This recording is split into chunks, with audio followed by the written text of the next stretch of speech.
Last video में आपसे एक क्वेश्चन पूछा था कि निम्नलिखित में से किसे विकास बैंक कहेंगे। ऑप्शन दे रखे थे प्रादेशिक सहकारी bank, bank of Madura, bank of Patiala और प्रादेशिक वित्तीय निगम। देखिए, विकास बैंक के बारे में पूछा गया है और विकास बैंक जो होती है वो एक विशेष वित्तीय संस्था होती है जो औद्योगिक और कृषि क्षेत्रों को अप्रत्यक्ष माध्यम से मध्यम और दीर्घकालीन वित्त प्रदान करती है। तो इस तरह की जो संस्था इन चारों में दे रखी है वो है प्रादेशिक वित्तीय निगम। ऑप्शन नंबर डी इस क्वेश्चन का सही आंसर है। मोस्टली बच्चों ने सही जवाब दिए हैं और कुछ एक बच्चों का आंसर गलत भी है, लेकिन फिर भी आपके अच्छे प्रयास थे और जिन लोगों ने सही आंसर दिए उनके लिए शुभकामनाएं। और हमारे अगले वीडियो को भी पूरा देखें और उसके लास्ट में जो क्वेश्चन दिया गया है उसका आंसर भी ज़रूर करें। हेलो व्यूअर्स, आज का जो प्रैक्टिस सेट है वो प्रैक्टिस सेट नंबर 15 है और ये उत्पादन फलन और उत्पादन के नियमों से संबंधित है। पहला क्वेश्चन है, इसमें फिल इन द ब्लैंक करना है और इसमें जो पहले जगह दे रखी है उसमें आपको नीचे से कोई और एक ऑप्शन भरना है कि दीर्घकाल में आगत और निर्गत के बीच भौतिक संबंध की व्याख्या कौन करता है। चरानुपातों का नियम, प्रतिफल का नियम, पैमाने के प्रतिफल का नियम या फिर समोत्पाद वक्र। तो देखिए, जहाँ दीर्घकाल की बात होती है वहाँ पैमाने के प्रतिफल का नियम उत्पादन फलन में काम करता है और पैमाने के प्रतिफल का नियम दीर्घकाल में आगत और निर्गत के बीच भौतिक संबंध की व्याख्या करता है। और क्वेश्चन नंबर ए का राइट आंसर है आपका पैमाने के प्रतिफल का नियम। नेक्स्ट है कि परिवर्ती अनुपातों के नियमों के अनुसार उत्पादन का सर्वोत्तम चरण कौन सा है। देखिए, परिवर्ती अनुपातों के नियम यानी परिवर्तनशील अनुपातों का नियम, इसमें उत्पादन के 3 चरण होते हैं, पहला, दूसरा और तीसरा। दूसरा चरण यहाँ उत्पादन का सर्वोत्तम चरण माना जाता है और परिवर्तनशील अनुपातों का नियम अल्पकाल से संबंधित होता है, जब उत्पादन के एक साधन या कारक को स्थिर रखकर अन्य साधनों की मात्रा में परिवर्तन किया जाता है, घटाया या बढ़ाया जाता है। प्रोफेसर रॉबिन्सन के अनुसार कि जब उत्पादन में किसी साधन की मात्रा को बढ़ाया जाता है तब प्रायः उत्पादन के साधनों में संगठन में सुधार आ जाता है और उत्पत्ति के साधनों की कार्यकुशलता बढ़ जाती है। ऐसी स्थिति में उत्पादन को बढ़ाने के लिए साधनों की भौतिक मात्रा में आनुपातिक वृद्धि की आवश्यकता नहीं होती। द्वितीय चरण के बारे में ये बात रॉबिन्सन ने कही है। तो परिवर्तनशील या परिवर्ती अनुपातों के नियम में सबसे जो उपयुक्त चरण होगा वो होगा दूसरा चरण, क्योंकि तीसरा चरण जो होता है उसमें फिर उत्पादन में ह्रास प्रारंभ हो जाता है। ऑप्शन नंबर सी द्वितीय चरण इसका सही आंसर है। इसके बाद अगला क्वेश्चन है, एक फर्म के भौतिक आगतों और भौतिक निर्गतों के बीच का संबंध, खाली जगह दे रखी है, फलन है। ये उत्पादन फलन है, उपभोग फलन है, निवेश फलन है या मांग फलन है। एक फर्म की जो भौतिक आगत और भौतिक निर्गतों के बीच का संबंध होता है वो सदैव उत्पादन फलन को दर्शाता है। तो इस क्वेश्चन के लिए आपका जो ऑप्शन नंबर ए है वो सही आंसर होगा। और जो आगत का मतलब इनपुट और निर्गत का मतलब आउटपुट होता है, यानी जो कच्चा माल है वो आगतों में आ जाएगा, जो साधन है वो आगतों में आ जाएगा और जो निर्गत, जो प्रोडक्शन हम कर रहे हैं किसी भी फर्म में, किसी भी मैन्युफैक्चरिंग जिस चीज़ की हो रही है वो हमारा निर्गत में पहुंच जाएगा। तो जो हमने लगाया और जो हमने उत्पादित किया उन दोनों के बीच का जो संबंध होता है वो उत्पादन फलन के अंतर्गत हम उसकी स्टडी करते हैं। ऑप्शन नंबर ए यहाँ पर राइट आंसर होगा। अगला क्वेश्चन है कि कॉब डगलस उत्पादन फलन Q बराबर AL अल्फा के 1 माइनस अल्फा हेतु प्रस्थापन की लोचशीलता क्या होती है। देखिए, जो कॉब डगलस उत्पादन फलन लिखा जाता है वो लिखा जाता है Q is equal to AL alpha, ठीक है, और इनटू के बीटा, या तो आप के बीटा लिख दीजिए या 1 माइनस अल्फा अगर लिखा जाएगा तो वो भी सही होगा। तो Q बराबर A अल्फा के बीटा या Q बराबर A L अल्फा इंटू के 1 माइनस अल्फा जो होता है इसका जो उत्पादन फलन है इसकी समीकरण है। यहाँ पर पूछा है कि कॉब डगलस के उत्पादन फलन में प्रतिस्थापन की लोचशीलता क्या होती है। तो देखिए जो कॉब डगलस उत्पादन फलन है उसमें जो है उत्पादन की वो प्रतिस्थापन की लोचशीलता जो है वो 1 के बराबर होती है। मतलब जिस अनुपात में आप एक साधन में कमी लाएंगे उसी अनुपात में आपको दूसरे साधन की मात्रा को बढ़ाना होगा। यह है प्रतिस्थापन की लोचशीलता का मतलब। और जो प्रतिस्थापन की लोचशीलता होती है उसका फॉर्मूला होता है पूंजी श्रम अनुपात में आनुपातिक परिवर्तन अपॉन पूंजी श्रम के प्रतिस्थापन की सीमांत दर में परिवर्तन।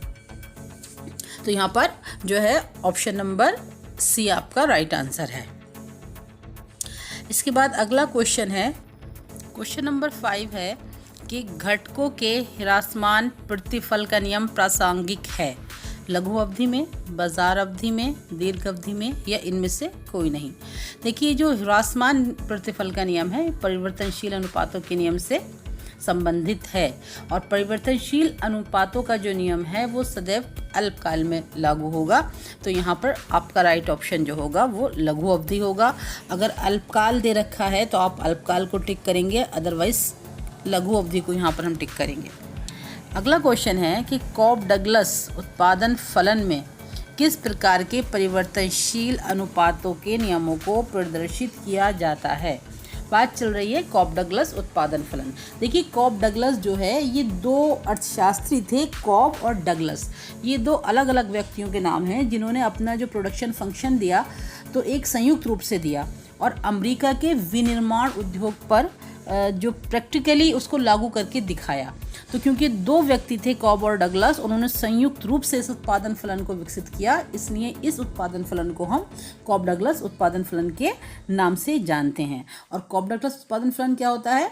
Q is equal to AL alpha into K beta.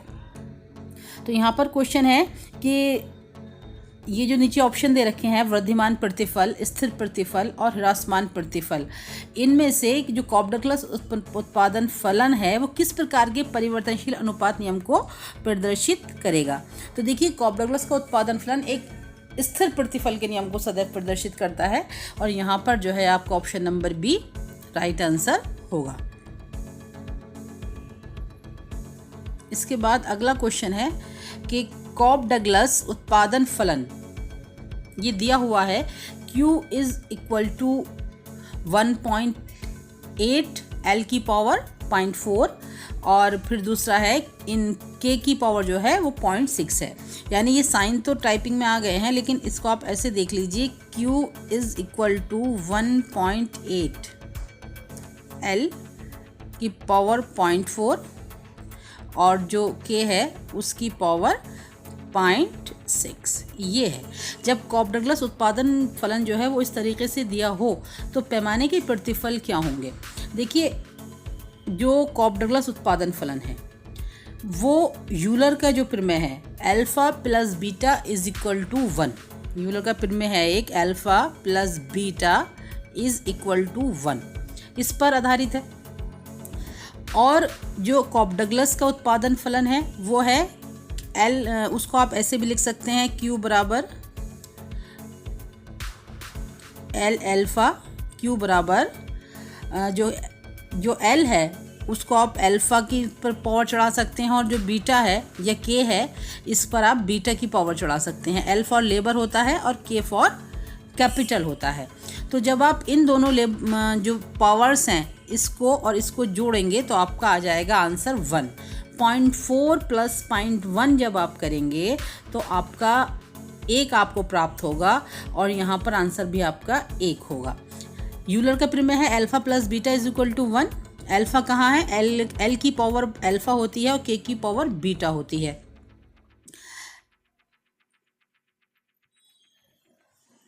तो ये दो घातों को आपको सिर्फ जोड़ना है। तो 0.4 प्लस 0.6 जब आप करेंगे तो आपको 1 मिलेगा। यहाँ पर ऑप्शन नंबर ए सही है। जोड़ा किस लिए है? क्योंकि alpha plus beta is equal to 1 के है यूलर की प्रमेय के हिसाब से, और जो पावर है L की अल्फा और K की बीटा हम दिखाते हैं कॉप डगलस उत्पादन फलन में। तो ऑप्शन नंबर ए आपका यहाँ पर राइट आंसर होगा। इसके बाद आपका नेक्स्ट क्वेश्चन है कि तकनीकी ज्ञान एवं उपलब्ध आगतों के दिए होने पर एक अर्थव्यवस्था द्वारा वस्तुओं की अधिकतम मात्रा उत्पादन फलन होगी, उपयोगिता संभावना क्षेत्र होगी, उत्पादन संभावना क्षेत्र होगी या बजट प्रतिबंध होंगे। तो देखिए, जब तकनीकी ज्ञान व उपलब्ध आगतें दी हुई हैं तो अर्थव्यवस्था द्वारा वस्तुओं की अधिकतम मात्रा कार्यकुशलता पूर्वक उत्पन्न की जाती है और इसे आप उत्पादन संभावना क्षेत्र कहेंगे, यानी PPF। क्योंकि प्रोडक्शन की यहाँ पर बात हो रही है तो उत्पादन आ जाएगा PPF, यानी प्रोडक्शन पॉसिबिलिटी जो है फंक्शन या क्षेत्र, उसको आप कहेंगे PPF कहलाता है। ऑप्शन नंबर सी आपका यहाँ पर सही आंसर है। इसके बाद क्वेश्चन नंबर 9 है कि लेन देन आधार पर किस तालिका से निकाला जाता है। लेन देन के आधार को किस तालिका से निकाला जाता है। ऑप्शन है यूलर तालिका, आधा पर्दा तालिका और रैखिक समीकरण तालिका या परियोजना तालिका। तो लेन देन की बात की जा रही है, यानी आगत और निर्गत के बारे में बात की जा रही है। तो यहाँ पर आपका सही आंसर ऑप्शन नंबर बी आधा पर्दा तालिका है। लेन देन आधारक, जिसे ट्रांजैक्शन मैट्रिक्स कहते हैं, को आधा पर्दा तालिका से निकाला जाता है। और आधा पर्दा विश्लेषण का जो प्रतिपादन का था वो किया था लियोनतीफ ने। जो आधा पर्दा या आगत निर्गत विश्लेषण को सबसे पहले लियोनतीफ ने बताया और इनका पूरा नाम W लियोनतीफ है। और इस क्वेश्चन का आपका सही आंसर हो जाएगा आधा पर्दा तालिका। और लेन देन आधारक को बात की जा रही है ना, तो लेन देन आधारक को इंग्लिश में कहते हैं ट्रांजैक्शन मैट्रिक्स और उसको आधा पर्दा तालिका के आधार पर निकाला जाता है। इसके बाद हमारा अगला क्वेश्चन है, यदि सभी साधन परिवर्तनशील हैं तो उत्पादन फलन कैसा होगा। तो देखिए, जब सभी साधन परिवर्तनशील होते हैं तो वो कौन सा काल होता है, वो होता है दीर्घकाल। अल्पकाल में सभी साधन परिवर्तनशील नहीं होते। अल्पकाल में केवल कुछ ही ऐसे साधन होते हैं उत्पत्ति के जिनको आप परिवर्तित कर सकते हैं, कुछ को नहीं कर सकते क्योंकि टाइम बहुत कम होता है। जबकि दीर्घकाल एक ऐसा समय होता है जहां सभी साधन परिवर्तनीय होते हैं। तो इस क्वेश्चन का सही आंसर होगा ऑप्शन नंबर ए दीर्घकाल। यहाँ पर सभी साधन लिखा हुआ है इसलिए दीर्घकाल आंसर है। अगर क्वेश्चन में होता यदि कुछ साधन परिवर्तनशील हैं तो उत्पादन फलन के लिए आप अल्पकालीन को टिक करते। ठीक है, लेकिन दीर्घकाल के संबंध में भी एक बात यह है कि जो तकनीकी परिवर्तन है वो दीर्घकाल में नहीं होता। तकनीकी परिवर्तन अति दीर्घकाल में होता है, लेकिन फिर भी यहाँ पर आंसर ऑप्शन नंबर ए होगा। फिर 11 आ जाता है क्वेश्चन नंबर, निम्नलिखित में से कौन सी कॉप डगलस उत्पादन फलन की विशेषता नहीं है। पहला है साधन प्रतिस्थापन की शून्य लोच, दूसरा है पैमाने के स्थिर प्रतिफल, साधन गहनता या उत्पादन की कुशलता। यहाँ पर कॉप डगलस उत्पादन फलन की विशेषता या मान्यता के बारे में बात की जा रही है। तो यहाँ पर सही आंसर होगा ऑप्शन नंबर ए। ठीक है, कॉप डगलस को CDPF Cobb Douglas production function इसमें शॉर्ट में ही लिखते हैं। और यहाँ पर प्रतिस्थापन की लोच एक होती है। तो इस हिसाब से जो ऑप्शन नंबर ए है ये आपका राइट आंसर है। विशेषता नहीं है पूछा गया है। साथ ही CDPF में तो प्रतिस्थापन की लोच बराबर होती है 1 और एक और आपको प्रोडक्शन फंक्शन पढ़ाया जाता है CESPF। जब CESPF में अगर साधन की प्रतिस्थापन की जो लोच है या उसकी दर पूछी जाए तो वो होगी स्थिर। वहाँ पर आप कांस्टेंट पर टिक करेंगे जब CESPF में पूछा जाए। और CDPF में 1 के बराबर होती है। रीज़न आपको मैं ऊपर भी समझा चुकी हूँ कि यूलर के प्रमेय पर आधारित है जो alpha plus beta equal to 1 है। इसके बाद अगला क्वेश्चन है कि विक्रय लागतों की धारणा का विकास सर्वप्रथम किसने किया था। तो देखिए, जो विक्रय लागतें हैं उनकी धारणा एडवर्स चैम्बरलिन द्वारा विकसित की गई, क्योंकि चैम्बरलिन मोनोपोलिस्टिक कंपटीशन और ओलिगोपोली से संबंधित है और विक्रय लागतें जो हैं वो मेनली इम्परफेक्ट कंपटीशन के अंतर मोनोपोलिस्टिक कंपटीशन से ही संबंधित होती हैं। जो विक्रय लागतें जिनको हम कहते हैं उसके उदाहरण हैं जैसे विज्ञापन, जैसे विक्रय करने वालों का खर्च या विक्रेताओं को प्रदर्शन के लिए कोई छूट, मुफ्त सेवा, मुफ्त सैंपल, इनामी कूपन और उपहार आदि जो है सारी विक्रय लागतों में शामिल होते हैं। और चैम्बरलिन इस क्वेश्चन का आंसर है। चैम्बरलिन ने मोनोपोलिस्टिक कंपटीशन के यानी एकाधिकारात्मक प्रतियोगिता के बारे में बात की है और इसका सही आंसर ऑप्शन सी होगा। विक्रय लागतें किन्हें कहते हैं, इस तरह से भी क्वेश्चन आ सकता है कि निम्न में से कौन सी विक्रय लागत नहीं है। तो आप इस बात को ध्यान में रखें कि जो विक्रय लागतें होती हैं वो जो आपका कहना चाहिए मार्केटिंग है उससे रिलेटेड होती हैं। इसमें आपका एडवर्टाइजमेंट आ जाएगा सबसे पहले, और जो विक्रय करने वालों के लिए कोई खर्च अगर कंपनी या फर्म कर रही है वो आ जाएगा, इनामी कूपन आ जाएगा, मुफ्त सैंपल आ जाएंगे, छूट हो जाएगी। ये सब विक्रय लागतों में शामिल होंगे और चैम्बरलिन से रिलेटेड है। पहला इसका ऑप्शन नंबर सी सही आंसर होगा। इसके बाद आपका क्वेश्चन अगला है कि उत्पादन की सर्वोत्तम परिभाषा के अनुसार उत्पादन होता है भौतिक वस्तुओं का सृजन कहलाएगा, भौतिक अभौतिक वस्तुओं का सृजन कहा जाएगा, या फिर वस्तुओं में उपयोगिता का सृजन एवं उसके मूल्य में वृद्धि कहलाया जाएगा, या इनमें से कोई नहीं। देखिए बात उत्पादन की हो रही है। मूल रूप से कोई भी व्यक्ति किसी भी चीज़ को उत्पादित नहीं कर सकता है इस संसार में, इस पृथ्वी पर।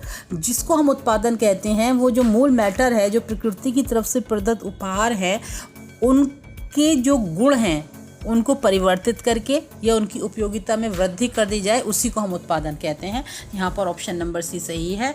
उत्पादन का मतलब होता है वस्तु की उपयोगिता का सृजन और उसके मूल्य में वृद्धि करनी। मूल्य में वृद्धि का मतलब वस्तु की कीमत में वृद्धि करना नहीं है, उसकी जो वैल्यू है वो बढ़ाना है वस्तु की।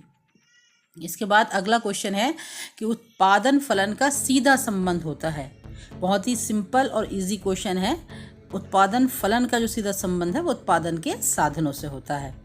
अगला क्वेश्चन है कि जब औसत उत्पादन अधिकतम होता है तब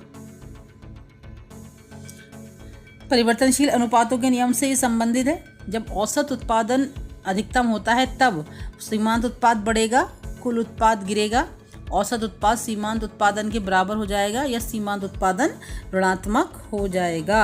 औसत उत्पादन अधिकतम होने की बात की जा रही है। जब औसत उत्पादन अधिकतम होता है तो सीमांत उत्पादन भी उसके बराबर ही होता है।